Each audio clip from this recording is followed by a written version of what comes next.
Anda hidup kudus, salah satu motivasinya adalah demi anak. Anda hidup benar demi anak. Anda tidak nilep, larikan uang orang supaya anak Anda tidak dikejar hutang. Hutang bisa diwariskan loh, tahu nggak? Kerja demikian rupa, jangan terlalu spekulasi. Mawas diri, iman sih iman. Iya sih, iman sih. Tapi Anda juga harus punya perhitungan yang jelas. Calculated risk, resiko yang bisa kita perhitungkan. Meskipun tetap melibatkan ada ruang untuk beriman pada Tuhan. Jangan ngawur, tapi iman itu enggak buta. Iman itu mendengar. Mata kita tetap harus bisa melihat resikonya.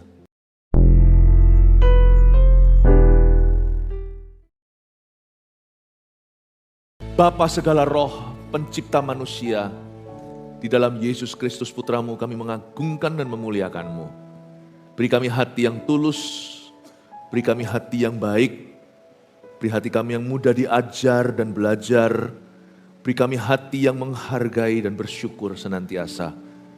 Engkau mengajari kami untuk saling menghormati, untuk saling mengasihi. Kami berdoa agar kami tidak menjadi orang Kristen yang gadungan, tapi dimanapun kau tempatkan, kami menjadi orang Kristen yang sejati, yang memuliakan Tuhan, yang Tuhan bisa bangga menceritakan pada dunia, lihat itu adalah hambaku. Kami berdoa supaya jemaat ini, GMS Surabaya Timur dari sini, atau seluruh jemaat GMS di mana-mana, berdoa satu persatu menjadi murid Yesus yang sejati. Beri kami firman yang akan mendidik kami dengan keras kalau perlu, tapi selalu berbisik secara lembut di hati kami, ya Tuhan, untuk mengajak kami mentaati hati-Mu. Bapa, terima kasih berkat-Mu melimpah atas setiap orang yang berharap kepadamu. Berkati umat-Mu, sembunyikan hamba-Mu di balik salib-Mu, hamba-Mu mau mengajarkan dari hati-Mu. Dalam nama Yesus, haleluya. Amin. Mari kita baca dulu Keluaran pasal 20, ambil catatan. Keluaran 20, ini adalah perintah Allah yang kelima, ayat 12 bunyinya, hormatilah ayahmu dan ibumu, supaya lanjut umurmu di tanah yang diberikan Tuhan Allahmu kepadamu. Berarti di situ satu ayat saya bahas. Di ayat pertama ini, di ayat ini yang pertama kita baca dulu, hormati ayah ibu, titik ya. Gak ada tambahan embel-embelnya, hormati ayah ibu yang baik ya. Jadi termasuk yang jahat enggak? Termasuk, bukan hanya yang kita asumsi presumably jahat atau bukanlah orang tua yang menurut anggapan kita jahat. Memang ada orang tua yang jahat di dunia ini, kasus-kasus itu bukan rahasia lagi. Bahkan ada segila itu ayah yang memperkosa anaknya. Yang ini bukan hanya jahat alias aku minta ini papa enggak kasih, papa jahat. Bukan gitu loh ya. Ini kejahatan. Ada juga ibu mamanya yang selingkuh. Tinggalkan papanya sendirian sama anak-anaknya, enggak pulang ke rumah. Karena ada laki-laki yang tampan nih. Ya, yang nangkep dialah. Ada pula, kalau disebut satu-satu banyak banget. Mungkin juga, enggak usah jauh-jauh, sebagian di antara kita ngalami hal-hal serupa. Sebagian, tidak banyak, puji Tuhan karena semua ada orang gereja. Tapi ada di antara kita backgroundnya seperti itu. Hormati ayah ibumu tuh titik. Sebenarnya nggak titik sih, pakai koma. Hormatilah ayahmu dan ibumu supaya, ada kelanjutannya, lanjut umurmu di tanah yang diberikan Tuhan Allahmu kepadamu. Ada urusan panjang umur dan properti di dalamnya, supaya kamu umurnya panjang dan awet muda. Bukan hanya usia, tapi di tanah. Jelas-jelas ada lokasi, ada alamatnya. Yang diberikan Tuhan Allahmu kepadamu. Jadi persoalan misalnya orang tua, mertua, misalnya, jangan terlalu cekcok soal itu. Kalau Anda mengasihi pasangan Anda akan dukung dia untuk menghormati orang tuanya. Kalau Anda cinta loh ya, bukan cinta orang tuanya, cinta pasangan Anda. Sebab kalau kita menantang pasangan kita dan membuat dia terhimpit, pilih papa mama atau gua, kita sedang membunuh dia. Karena Tuhan berkata panjang umur yang hormat ortu, orang tua. Kamu hormat sama orang tuamu. Supaya aku bisa memilikimu untuk waktu yang sangat lama. Paham ya? Bukan berarti orang yang mati muda selalu ada hubungan dengan tidak menghormati orang tua, juga enggak gitu. Jangan jadi orang yang picik. Ada beberapa orang yang sangat baik. Ada beberapa jemaat pula yang meninggal muda, entah kenapa saya ada tanda tanya, saya tanya Tuhan suatu hari di sorga. Sedihnya bukan main. Tapi ada juga orang-orang yang matinya lebih muda daripada ekspektasi keluarga. Padahal tidak ada celah soal menghormati, soal mengasihi. Tapi ayat ini juga warning kita, peringatkan. Bahwa dosa ini kalau kita langgar, firman ini kalau kita langgar jadi dosa, itu ada konsekuensinya. Konsekuensinya itu berurusan dengan umur, usia, dan juga properti yang Tuhan beri. Nggak akan bisa hoki. Beneran itu. Susah jalannya. Susah jalannya. Orang tua boleh salah, ini saya bicara dari sisi anak dulu, anak muda atau mungkin di sini juga sudah tua. Kita tetap harus meresponi Allah dalam kebenaran. Nanti saya kasih praktisnya seperti apa, menghormati orang tua yang terhormat. Poin ada 5, menghormati orang tua yang tidak atau kurang terhormat. Poin ada 7, supaya sembuh. Praktis firman Tuhan, harus ada solusinya kan? Bukankah itulah inti dari pesan pengembalaan? Hormati ayahmu dan ibumu, supaya lanjut umurmu di tanah yang diberikan Tuhan Allahmu kepadamu. Jangan jadi saingan antara pasangan kita yang sudah menikah misalnya, kamu papa mamamu terus, nah, gitu ya. Tapi juga harus berhikmat, jangan bangkitkan cemburu yang tidak perlu. Ya kalau memang betul, ada betulnya tuh, selalu papa mamanya terus, selalu orang tuanya, nggak pernah urusi suami sendiri, nggak pernah urusi istri, kalau tidak seimbang ya jangan salahkan. Kita memang menciptakan suasana tidak kondusif itu. Tapi itu pun kalau ada di antara kita sebagai pihak yang dirugikan, tetap ada caranya sih ngomongnya. Tidak dengan langsung ngamuk dan emosi, tetap bisa kasih masukan.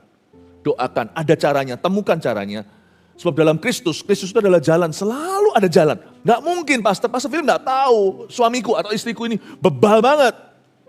Bebal pun bisa dikandani kok, belajar itu coba dari satu orang yang bebal itu, Abigail istrinya pun bisa omongin. Ada caranya. Tapi kalau keras-kerasan ya nggak akan berakhir di mana-mana. Kita bisa pakai kelemah lembutan. Orang lemah lembut itu bahaya loh. Justru dia bisa cubit di tempat yang betul-betul sakit. Orang yang marah-marah itu biasanya membabi buta. Mukul kemana-mana, tapi nggak pernah sama sekali kena sasaran. There is another way. Selalu ada cara.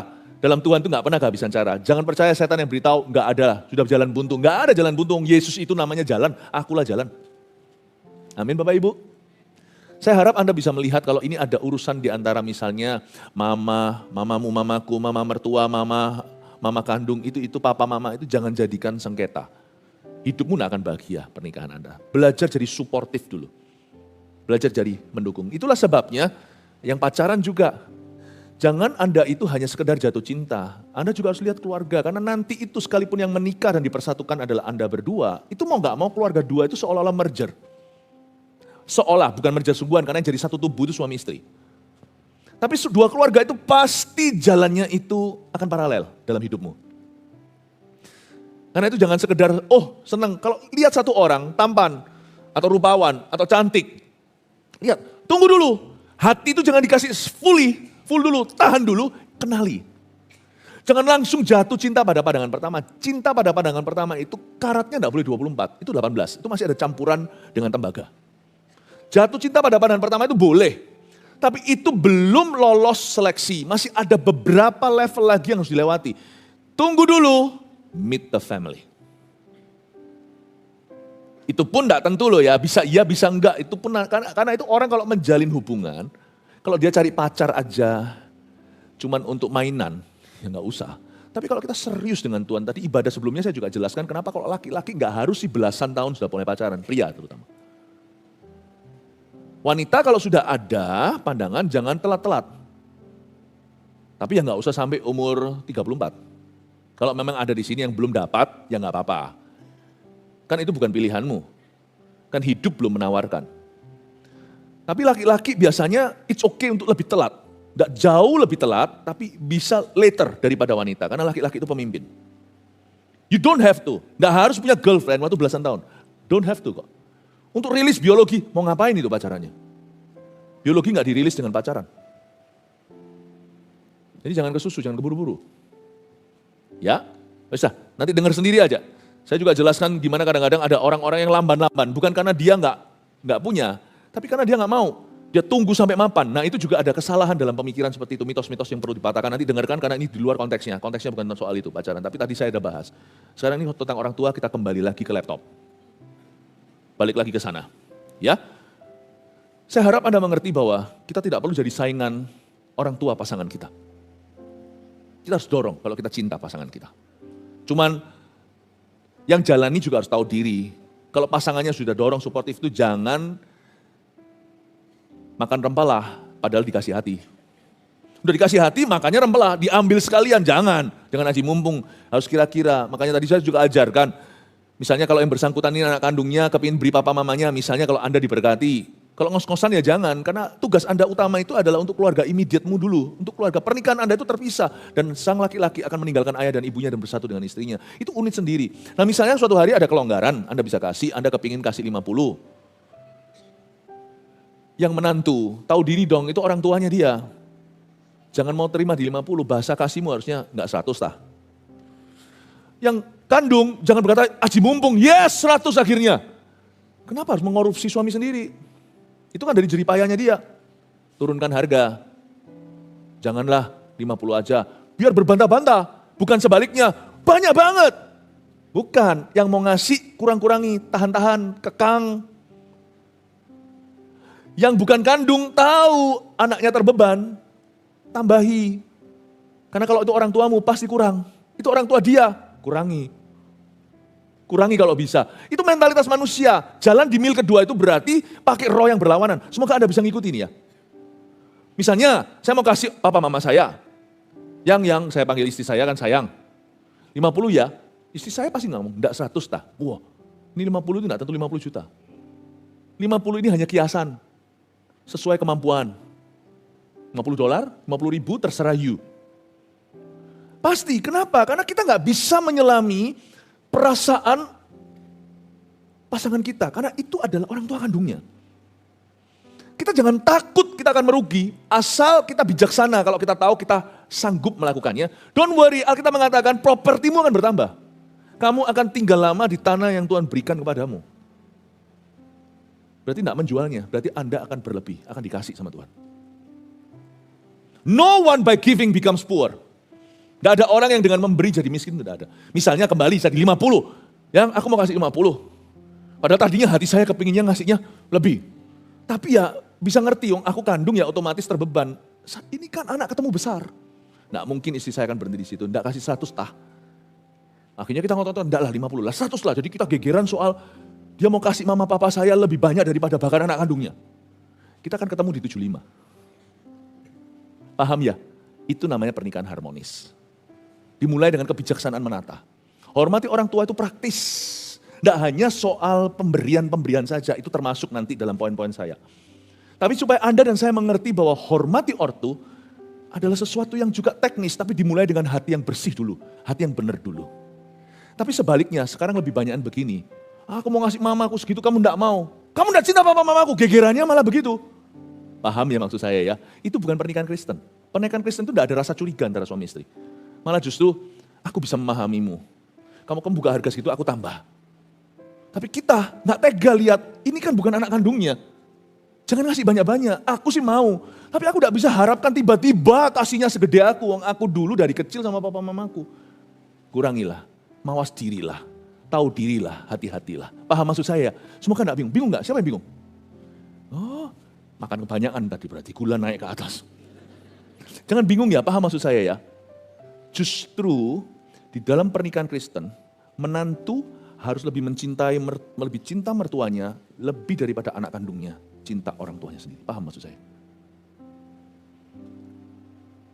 Dalam kehidupan kami lakukan itu. You'll be very surprised. Dua sisi.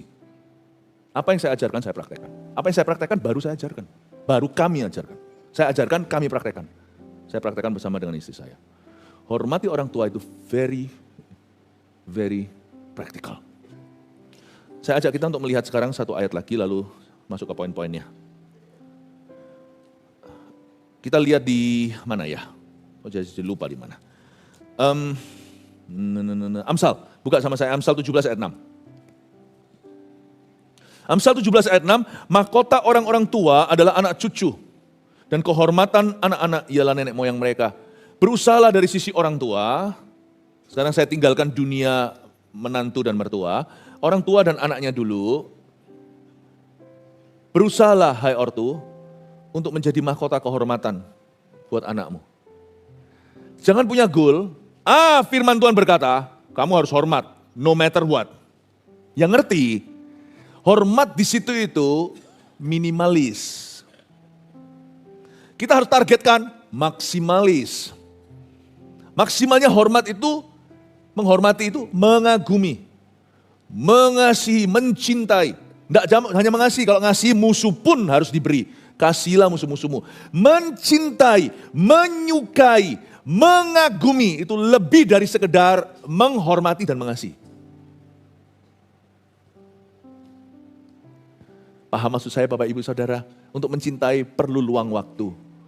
Untuk mengagumi perlu teladan dulu. Itulah sebabnya mahkota orang tua adalah anak cucu.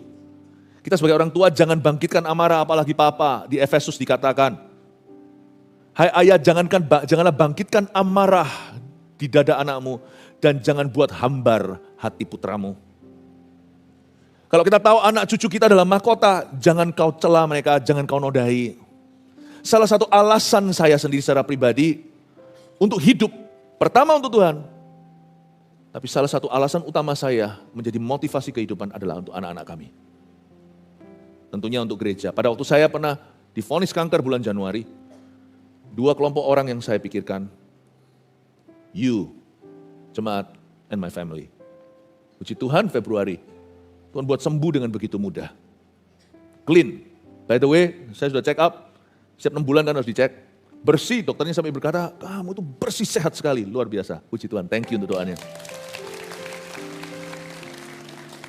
Tapi sungguhan, yang saya pikirkan, motivasi anak-anak kita dulu, saya cerita tentang keluarga Anda, harus menjadi motivasi hidup Anda. Anda hidup kudus, salah satu motivasinya adalah demi anak. Anda hidup benar demi anak. Anda tidak nilep, larikan uang orang supaya anak Anda tidak dikejar hutang. Hutang bisa diwariskan loh, tahu nggak? Kerja demikian rupa, jangan terlalu spekulasi, mawas diri, iman sih iman. Ya sih, iman sih. Tapi Anda juga harus punya perhitungan yang jelas. Calculated risk, resiko yang bisa kita perhitungkan meskipun tetap melibatkan ada ruang untuk beriman pada Tuhan. Jangan ngawur tapi iman itu tidak buta. Iman itu mendengar. Mata kita tetap harus bisa melihat resikonya. Salah satu alasan mengapa kita tidak mau sekedar cuman gini-gini gitu, kita harus mikirkan nanti apakah kita wariskan. Salah satu alasan kita bekerja keras, sungguh-sungguh bukan hanya untuk kasih uang bagi anak. Uang saja nggak cukup, harus luangkan waktu. Tapi salah satu alasan untuk kita cari uang juga dan demi anak. Supaya kita bisa selesaikan semua cicilan supaya nanti mereka bisa menikmatinya. Kalau Anda tahu bahwa anak Anda itu adalah mahkotamu, jangan berhenti sampai taraf di mana mereka terpaksa menghormati karena firman Allah berkata. Kasih mereka alasan dan peluru berlebih-lebih. Supaya mereka tidak berhenti sampai harus menghormati. Tapi sampai mereka itu sungguh-sungguh mengagumi. Jangan selingkuh. Karena selingkuh itu membuka celah di family tree atau pohon keluarga. Itu lebih mudah terjadi. Coba bayangkan orang selingkuh misalnya papanya. Itu kalau dia punya anak anak cowoknya otomatis akan guard down. Pasti dia tidak sedefensif itu terhadap perselingkuhan. Papa aku aja. Di usia berapa pernikahan nanti anak Anda yang harusnya Anda doakan langgeng marriage-nya. Bahagia rumah tangganya, setannya papanya itu bisa datang visit dia. Papamu aja kamu enggak tah. Sekarang dia belum, nanti bisa. Itu sebabnya seorang ayah yang sudah selingkuh mesti tobat-tobat di depan keluarga. Jangan sembunyi-sembunyikan info lagi, ngomong apa adanya, minta mereka ampuni meskipun minta mereka maafkan, minta mereka bantu jaga. Serahkan semua handphone, serahkan whatever. Privasimu hilang, tunjukkan kesungguhan bahwa Anda mau berubah. Supaya anak itu suatu hari masih bisa punya pikiran bahwa kekudusan itu jalan. Papaku pernah salah tapi dia sungguh-sungguh bayar harga. Supaya anak itu masih punya pijakan kaki suatu hari ketika setan landa. Kalau anak perempuan, dia gak akan bisa percaya lagi. Laki semua sama. Bagaimana waktu dia nanti do the dance kalau misalnya di pernikahannya ada Sang mempelai berdua dikasih waktu untuk bisa berdansa. Dalam hati dia cinta-cinta sih, jatuh cinta, tapi hatinya kurang percaya. Selalu ada pertanyaan, suatu hari akankah kamu seperti ayah? Kamu akan khianati saya? Selalu akan ada hantu itu. When you don't do anything, tidak melakukan suatu dosa misalnya, Anda tidak mau, you don't want to harm your children's future. Anda tidak mau mencoreng mahkota kehormatan anak-anakmu. Itulah sebabnya hormati orang tua ini tricky, tidak dari satu sisi, oh anak-anak hormati aku. No, tetap harus ada taburan dari papa mamanya dalam hidup anak-anaknya. Menghormati itu sebatas apa? Sebatas UMR? Bisa aja, lu harus lo ya, karena ada firman. Atau anak-anaknya sadar dan berkata, aku mau menghormati papa, menghormati mama. Ya memang sih, namanya orang tua jahat sekalipun, Bapak Ibu Saudara harus sadari, ini adalah God ordained authority. Jadi nggak bisa goyang. Orang tua paling Hitler pun, dia Tuhan taruh dalam tatanan ciptaan sebagai papa atau mama Anda dan saya, itu adalah otoritas divine atau otoritas ilahi yang Tuhan pasang, tak peduli performa papa mama itu. Jadi anak-anak tidak punya pilihan, harus menghormati. Cuma nanti saya kasih saran praktis gimana menghormati mereka yang terhormat dan mereka yang tidak atau kurang terhormat. Ada saran praktisnya. Tapi jangan berhenti di sana. Sebagai orang tua, kita yang menerima hormat itu jangan kita pandang murah. Hormat itu kadang-kadang harus, bukan kadang-kadang, selalu harus kita beli. Hormat yang lebih, bukan hormat yang kurang. Buat apa sih kita sukses di kerja, anak-anak kita tidak menghormati kita? Buat apa kita itu punya segala-galanya, anak-anak kita destroy sendiri, kita hancurkan masa depannya. Buat apa sih? Tidak ada pentingnya, tidak ada perlunya. Hormat itu harus kita usahakan. Hormat itu harus kita beli. Hormat itu harus kita taburi. Harus kita taburkan terlebih dahulu. Kita tidak menuai apa yang kita tidak tabur. Hukum tabur tua itu ada. Maka kita harus mengerti hal ini ya. Oke, sekarang masuk ke poin-poinnya. Siapa yang masih bisa mengikuti saya? Puji Tuhan. Haleluya ya. Nah, nanti Anda yang tentukan sendiri ya, dalam konteks Anda, terima hormat sebagai ortu, orang tua, atau Anda yang memberi hormat kepada orang tua Anda masuk kategori mana? Anda tentukan sendiri, saya jaga dua pintu, pedang bermata dua. Lika-liku hormatilah orang tuamu, kita lihat Romawi pertama, cara menghormati orang tua yang terhormat. Satu, ini yang terhormat ya. Orang tua yang mengagumkan. Aku cinta papa mama. Bahkan kadang-kadang kalau kita berlebihan, kita bahkan bisa tuntut pasangan kita. Lu kok gak kayak papaku sih? Nah, ada yang begitu. Makanya buah roh tetap harus dipasang. Kasih memang terbesar. Kasih, sukacita, damai sejahtera ada 9. Tapi kasih yang berlebihan sampai merembet menjadi komplikasi buat suami alergi. Kamu kok gak seperti papaku? Makanya itu buah roh yang nomor 9 namanya penguasaan diri. Jangan salah penempatan. Kasih pun kalau dipraktekkan dengan cara yang salah, tidak jadi berkat saudara. Ini tipe dulu orang tua yang terhormat.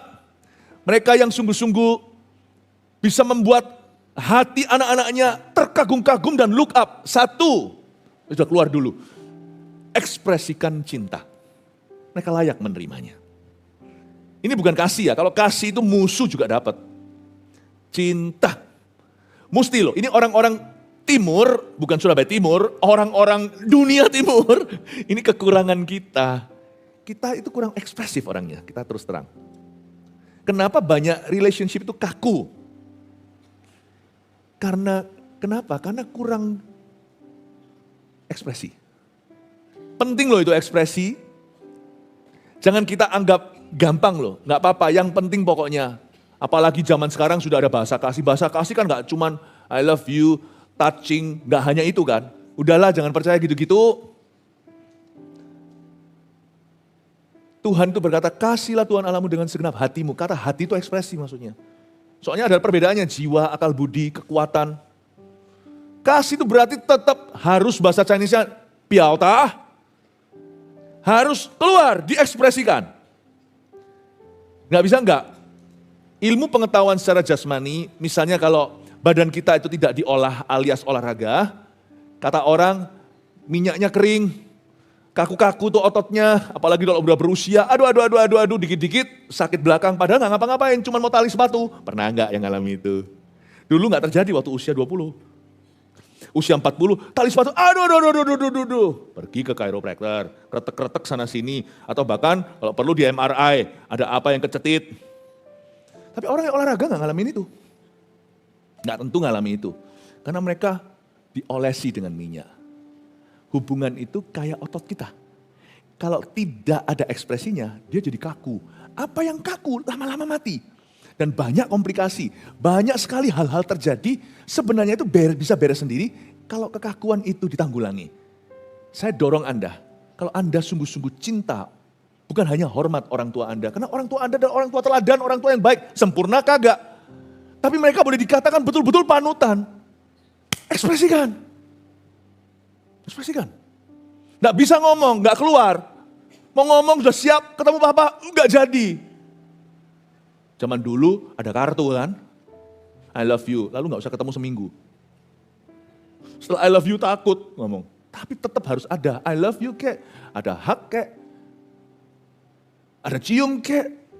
Tapi kami bukan itu budayanya, ini bukan budaya timur barat, setiap kebudayaan itu ada kelebihan barat atau timur.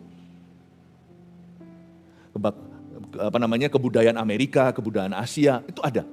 Ambil baiknya. Kita orang Asia, kita akui, kita kurang ekspresi. Memuji Tuhan juga sama. Lain loh. Kalau kita memuji Tuhan ya, sungguhan ya, ini kalau bicara tentang mengasihi Bapak ya. Waktu kita berlutut itu, hati kita tuh nurut loh. Ikut loh. Waktu kita kaku diam gitu juga terbawa. Buktinya misalnya, kalau Anda pakai baju bagus, formal gitu, jalannya pun jadi beda kan. Kayak, wih. Coba, cewek juga sama. Pakai gaun gitu, mau pesta segalanya, apalagi dipuji sama suami, mama cantik sekali. Waduh. Kebaktian tadi saya ajarkan, peran mama dalam keluarga, saya kasih tugas untuk papa. Suami-suami harus rajin puji istrinya. Wah kalau sudah dipuji jalannya pun seperti Cinderella. Wih. Tapi kalau sudah pakai dasternya, roll-rollannya, siap masak bacok ayam, jalannya pun beda. Ayo mana?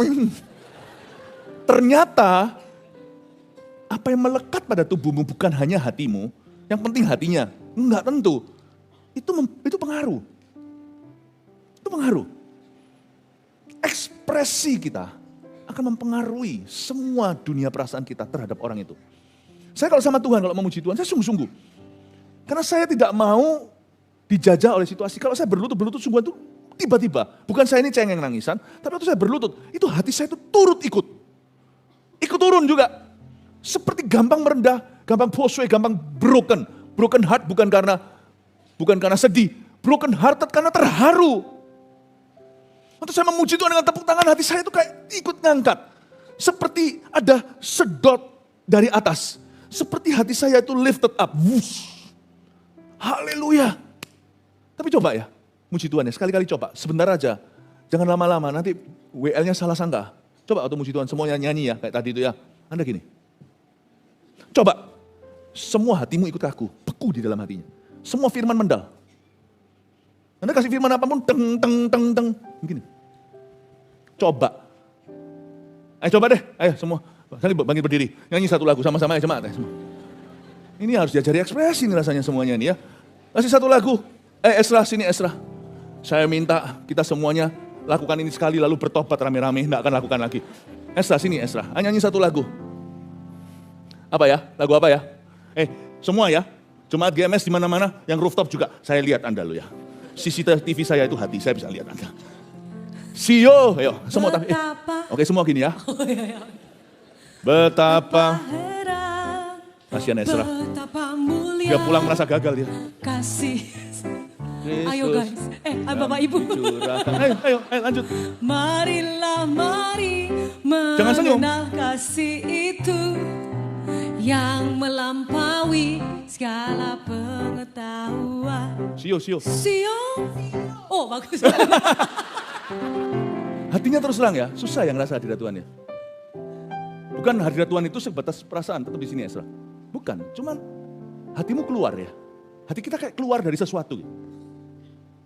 Coba sama-sama sekarang.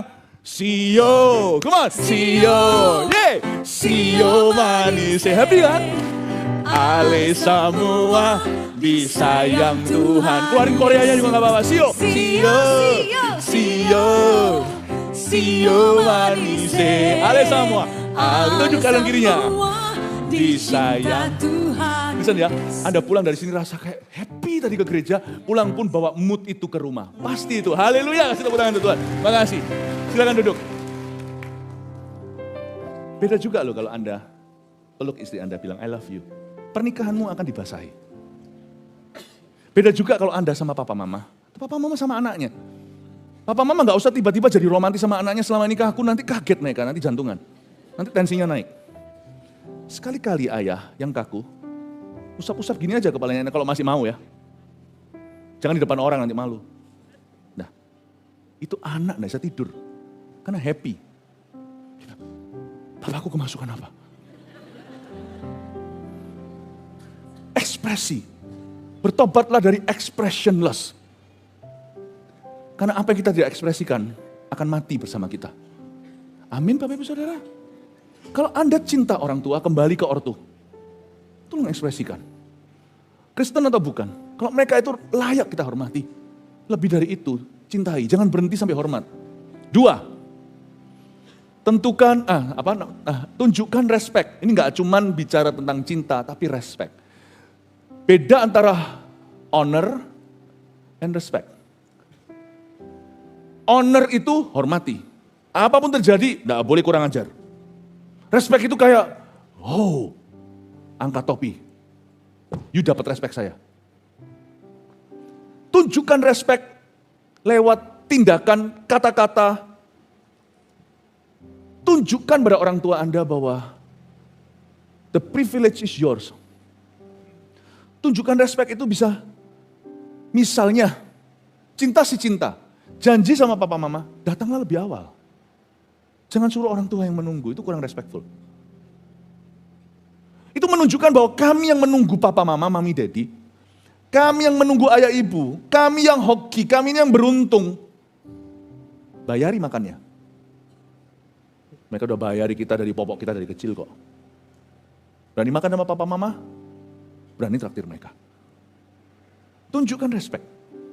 Saya pernah sekali dulu waktu di dunia barat, melihat teman saya. Ya, menurut teman saya, dan papanya duduk di depan, ini bukan orang Indonesia, kakinya di atas gitu. Ya ini bukan soal culture sih, bukan kebudayaan. Menurut saya bilang ada batasnya. Saya bilang, taruh kakimu.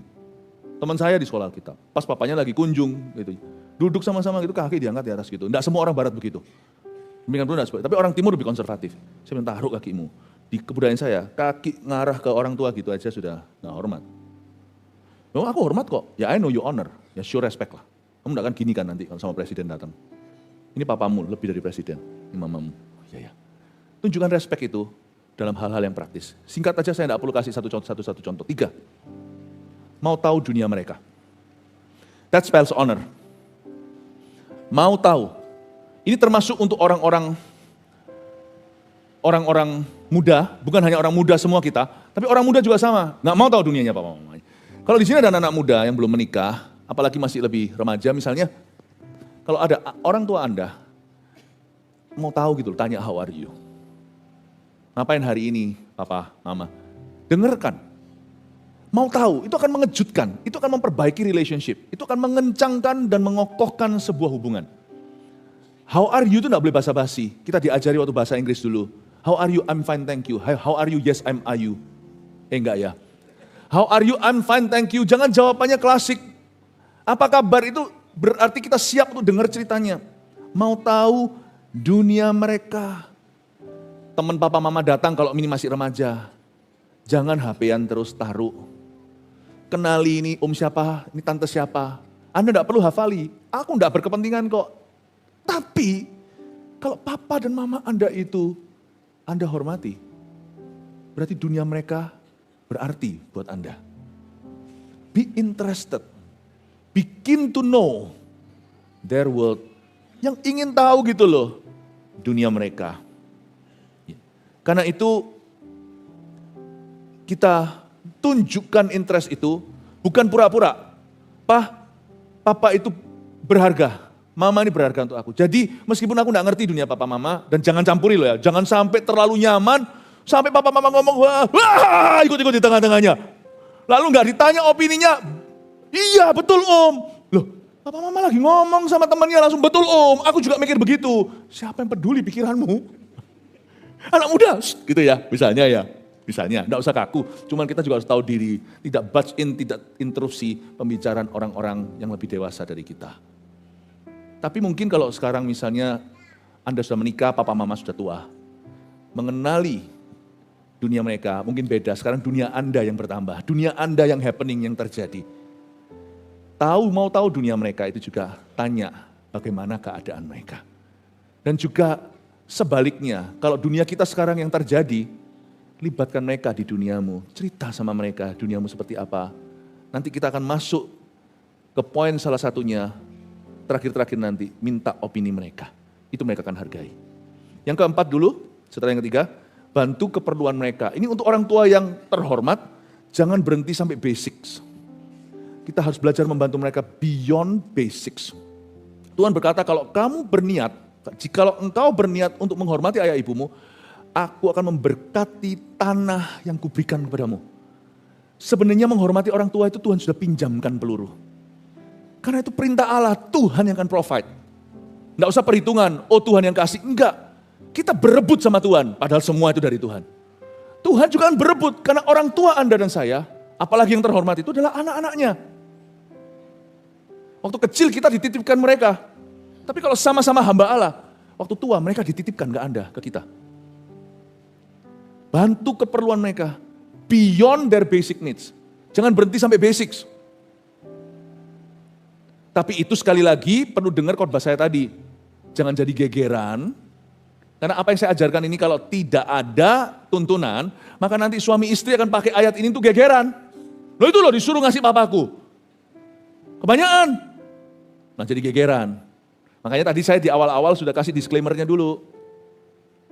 Tapi intinya kalau orang tua itu terhormat, maka Anda dan saya mesti berbuat lebih. Jangan perhitungan sama Tuhan, karena Anda akan diberkati kata firman. Saya nggak perlu kasih embel-embel berkat, saya nggak perlu dikasih iming-iming janji, saya tetap akan menghormati. Karena mereka adalah orang tua saya. Tapi Tuhan itu baik sekali, Tuhan tahu batas-batas kekuatan kita. Dan Tuhan juga tahu situasi kondisi kita yang kadang-kadang nggak memungkinkan. Tuhan bilang, lanjut umurmu di tanah yang kuberi. Aku akan memberkatimu dengan properti. Itu luar biasa. Properti itu tidak tentu rumah. Siapa bilang properti real estate? Tapi hak milik. Aku akan menambahkan sesuatu yang bisa kamu bagikan. Bahkan aku tidak akan berhutang sama siapa-siapa. Aku akan tambahkan. Supaya orang bisa melihat penyertaan Tuhan atas orang-orang yang taat pada perintahnya. Amin Bapak Ibu Saudara? Setuju? Yang kelima, jujur kepada mereka. Jangan pernah bohongi orang tua. Tiga, jangan pernah bohongi. Tuhan, kalau Anda sudah menikah, suami atau istri Anda, never lie. Tidak boleh. Dan orang tua, jangan pernah bohongi. Ya, jujur pada mereka, karena mereka pasti akan menghargai kejujuran kita. Sama orang tua dibangun hubungan bisa terbuka. Sekali lagi, kategori orang tua terhormat. Di mana dengan orang tua yang selama ini melakukan kejahatan, jujur dengan mereka, waduh saya pernah sekali, karena namanya saya ini sebagai pendeta hamba Tuhan menangani berbagai kasus. Ada juga orang tua yang sungguh-sungguh jadi lintah darat anaknya. Wah habis-habisan tuh, bener-bener apalagi yang manipulatif, lebih ngeri. Itu ada, kok bisa ada gitu, ternyata saya kira hanya ada di sinetron. Itu sampai dia terbuka ngomong dia punya duit berapa, diminta semua. Pinjam, tidak peduli anaknya gimana, apalagi kalau orang tua sudah masuk ke hal-hal yang sifatnya gambling, ya ampun deh sungguhan. Anak pun kalau bisa jangankan hartanya, anak dijual dia mau. Ya jangan bodoh. Jujur di sini bukan berarti beritahu mereka yang tidak perlu tahu. Jujur di sini adalah jangan bohongi, jangan tipu mereka. Never do that. Karena berkat Tuhan tidak akan mengikuti orang-orang demikian. 6, minta opini mereka.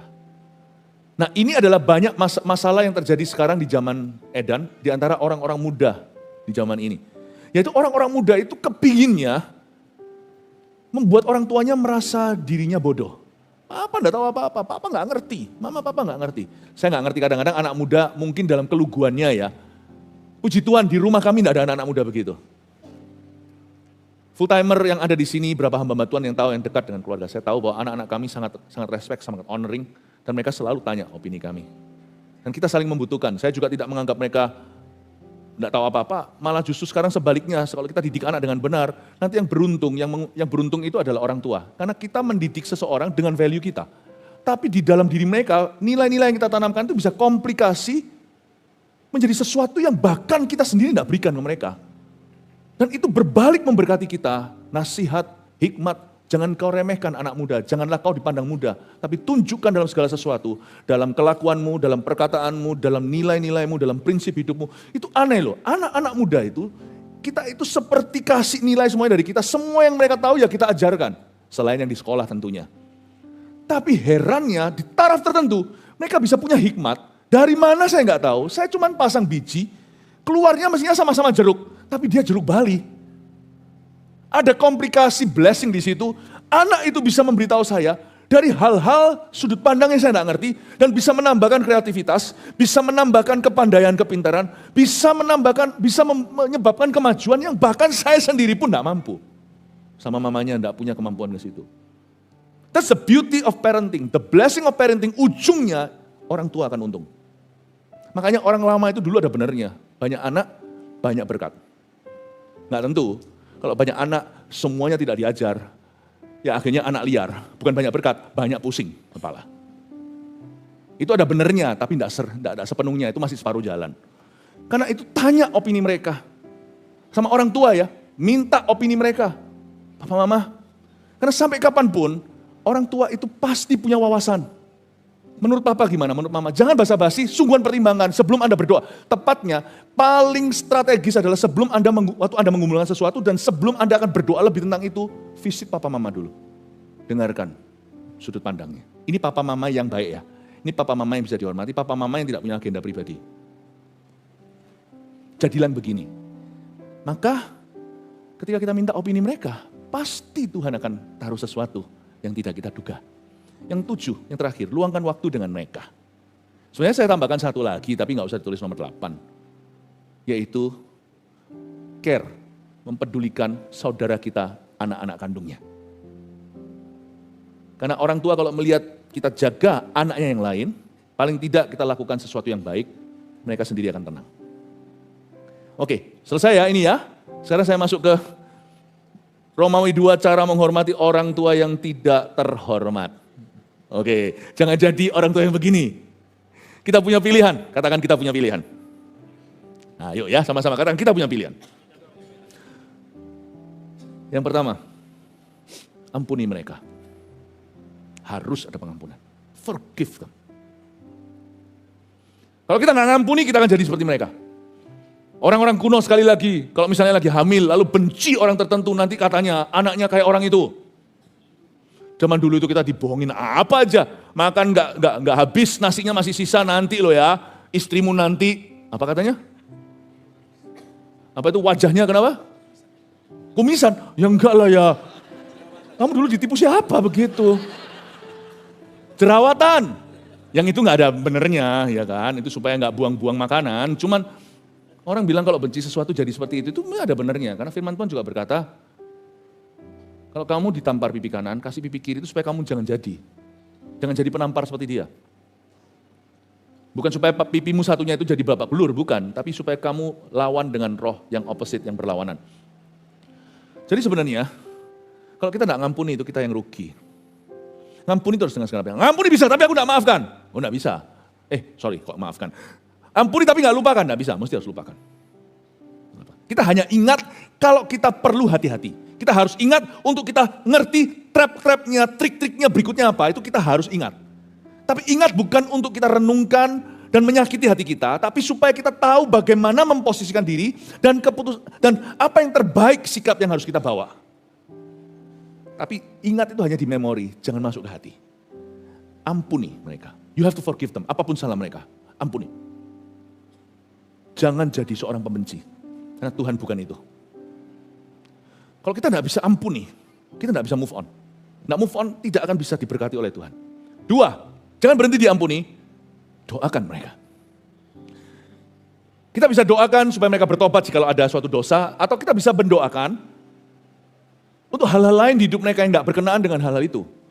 Kita bisa doakan sesuatu yang lain, karena manusia seluruh dunia pasti punya kebutuhan. Doakan itu.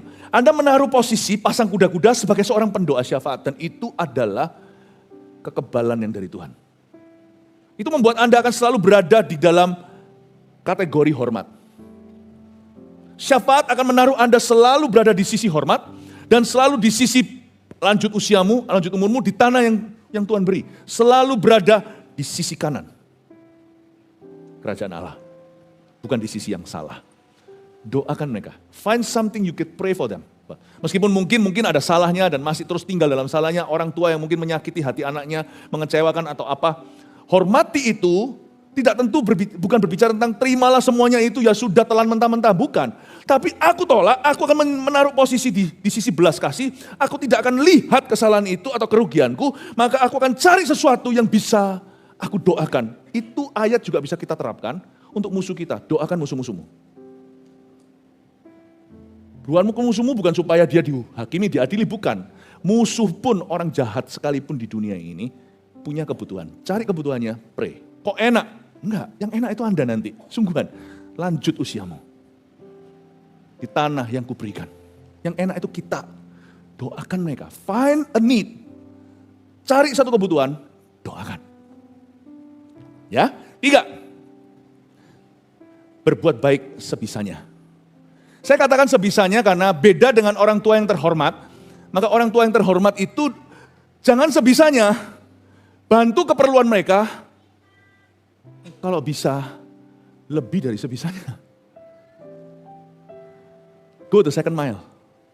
Second mile itu jalan 2 mil itu untuk musuh. Kalau ada orang yang rebut bajumu, kasih jaketmu. Kalau ada orang paksa kamu jalan 1 mil kata Tuhan, berjalanlah engkau 2 mil dengan dia. Itu musuh. Tapi kalau orang tua yang baik, jalan 7 mil, jangan 2. Lebih dari basic needs. Tunjukkan perhatian. Tapi orang tua yang gak baik, berbuat baik sebisanya. Itu paling tidak praktisnya begini. Berbicara yang baik tentang mereka. Jangan berbicara yang jahat tentang mereka. Minimal bicara netral. Minimal netral. Ya. Misalnya kalau ada seorang ayah yang pernah lecehkan anaknya sendiri, gimana kalau anak itu punya keluarga? Kan ada hamba Tuhan yang kayak gitu di Amerika yang pernah kesaksian. Gimana caranya? Anaknya, ya sudah, tidak perlulah anak tahu, emangnya bisa apa? Bisa rewind kembali in history, lalu bisa memperbaiki kesalahan itu nggak mungkin. Cukup menjaga supaya jangan terjadi, kalau memang ada kejahatan, ini kalau ini kasusnya beda, maka anak Anda cuma perlu tahu hal-hal yang netral tentang atasnya. Nenek atau moyangnya gitu. Anda cuma beritahu. Bicara netral at least. Atau Anda juga bisa injili mereka kalau mereka belum bertobat terima Tuhan. Juga bisa menyediakan basic needs, kebutuhan-kebutuhan dasar yang seperti apa. Tak peduli kalau seorang itu pernah menyakitimu, apalagi kalau itu sudah bunyinya ortu. Sakit, obatkan. Obatin. Nggak bisa makan, mungkin nggak semua orang sampai ke parah itu, tetap sandang pangan papan. Papan itu bukan berarti Anda harus belikan rumah apa, enggak, tetapi jangan tinggal di jembatan. Sandang pangan papan, enggak bisa. Itu akan menjadi testament kesaksian sebagai anak Tuhan. Obatkan. Kasih yang terbaik semampunya Anda. Enggak peduli siapa, Anda yang urus medisnya. Tapi jangan hutang, kalau Anda sendiri enggak mampu ya tetap harus sesuai dengan kemampuan. Jangan gegabah. Amin. Ada seorang dulu, kasus-kasus lagi, saya enggak, atau Anda enggak tahu, ini semua saya selalu pakai yang luar negeri, yang pernah saya hadapi. Ada orang papanya itu dari sejak dia kecil itu mabuk dan suka berantem dan dia pukuli mamanya sampai cerai. Sekarang anaknya itu masih punya hubungan dengan papanya karena tetap gimana pun ayahnya. Tapi sampai sekarang juga enggak tobat, tua pun, semakin tua semakin menjadi, tetap alkohol jalan. Alkohol murahan, kalau mahal dia nggak bisa beli karena orang kalau sudah kena kecanduan nggak mungkin bisa sukses pekerjaan. Apa yang terjadi akhirnya? Si anak-anaknya dia itu kepingin ketemu grandpanya. Dia telepon, dia beritahu. Ini kejadian sungguhan karena saya juga memberikan saran waktu itu. Saya beri saran, telepon dulu, beritahu, Papa, aku mau ajak, Dad, aku ajak anak-anak untuk ketemu grandpanya. Jamnya janjian. Anda harus tahu bahwa dia waktu waras baik, tapi kalau sudah high, dia bahaya. Papa singkirkan alkoholnya, kalau enggak gitu saya enggak datang bawa cucumu. Dan jangan datang sendiri, harus ada lakinya. Tetap harus pertemukan dengan grandpanya, dengan kakeknya. Tapi Anda juga jangan stand in harm's way, bahasa Inggrisnya. Jangan Anda berdiri di jalur bahaya. Sebab Anda juga punya tanggung jawab. Anda dulu celaka, untung masih bisa hidup hari ini. Anda jangan mencelakakan anak, karena itu tanggung jawab Anda. Dia tidak bertanggung jawab terhadap Anda harus bertanggung jawab sama anak Anda, betul kan? Telepon dulu, beritahu, singkirkan alkoholnya, tunjukkan dulu, fotoin dulu, sudah free alkohol, Papa sudah berbaju dengan baik semuanya, tak bawa ke sana, jangan sendirian. Husband must come. Ketemu sebentar, dadah. Kalau Papa masih minum alkohol, saya tidak datang. Apakah kurang ajar? Tidak, karena ini orang tua yang tidak terhormat. Maka Anda perlu tegas, tapi tidak kurang ajar. Anda tentukan syarat, bukan untuk mengasihinya. Syarat untuk dia dapat berkat ketemu cucunya. Ini hikmat. Ya apa yang saya sampaikan ini mungkin tidak relevan buat semua. Tapi saya sudah kasih kisi-kisinya semua. Just in case dalam hidup ini Anda ketemu yang beginian, atau orang yang mendengarkan ini, semoga Anda dapat berkat. Keempat, coba mengerti tentang mereka. Nah ini susah. Bukan 7 ternyata, 5 aja. Nanti kekenyangan 7. 5 aja deh, pokoknya nggak usah lama-lama. Coba mengerti tentang mereka. Apabila ada sesuatu yang sifatnya menyakitkan, Anda tidak perlu sangkali dan bohong-bohongi diri. Salah ya salah, nggak usah dibumbui. Paling menjijikan adalah sesuatu yang bau disemprot parfum. Tapi Anda dan saya tetap sebagai orang percaya umat Tuhan bisa menemukan roh pengertian. Coba mengerti tentang mereka. Mungkin misalnya ini papa yang mabuk segalanya itu, dalam hati anaknya harus ketemu solusi. Kalau enggak, itu seperti nanah yang enggak bisa dicairkan, enggak bisa keluar. Seperti darah beku, itu enggak baik. Karena itu dia harus bisa menemukan sesuatu yang dari hikmat roh Allah, waktu dia mendekat ke Kristus atau dapat nasihat dari orang benar, waktu dia itu masuk hadirat Allah atau baca firman, dia akan mendapatkan spirit yang meek and gentle, yang lemah lembut, dia akan mungkin bisa berkata begini misalnya, ya sudahlah, aku tidak bisa kembali mengubah sejarah. Papaku tuh begitu, bahkan sebelum aku dilahirkan. Jangan taruh salah pada dirimu. Kalau memang itu bukan salahmu. Dan mungkin mama sebelum menikah juga papa sudah begitu. Saya ngertilah ya sudah, kasihan papa. Dari kecil memang tidak punya figur ayah. Coba mengerti dia. Kasihanlah, mereka orangnya memang keras. Mungkin dari kecil dulu siapa tahu memang dulu mengalami kekerasan. Memang mungkin sudah lihat teladannya dari atas semua, engkong semuanya itu sudah alkoholik. Ya sudahlah. Aku tidak berarti enggak apa-apa lah dia pukuli mama. Ya enggak. Enggak apa-apa lah dia lecehkan saya. Enggak. Enggak apa-apa lah dia ngomong gini atau gitu. Dia begini, dia usir saya. Enggak. Itunya tetap. Ampuni. Tapi dia kenapa bisa tega? Kenapa dia begitu? Coba pahami. Cari roh pengertian. Coba mengerti tentang mereka. Dia gini mungkin. Saya lakukan itu dalam konteks yang paling mudah. Nyetir misalnya ada orang yang ugal-ugalan. Lalu enggak karuan. Lalu marah-marah. Kalau sama anak saya berkata, kok gitu ya Dad? Saya bilang, tenang aja. Saya ngomong gini juga bisa ngadem-ngademin. Kalau saya bilang, iya ya, sama-sama marah. Kita harus selalu berada di sisi pengertian, karena itu baik untuk kita. Saya bilang, nak, gak tahu kenapa dia begitu. Tapi kamu nanti kalau suatu hari nyetir jangan ugal-ugalan gitu loh ya. Gak boleh loh ya. Mungkin ya. Saya kadang-kadang ngomong gitu bisa ketawa loh anak-anak saya.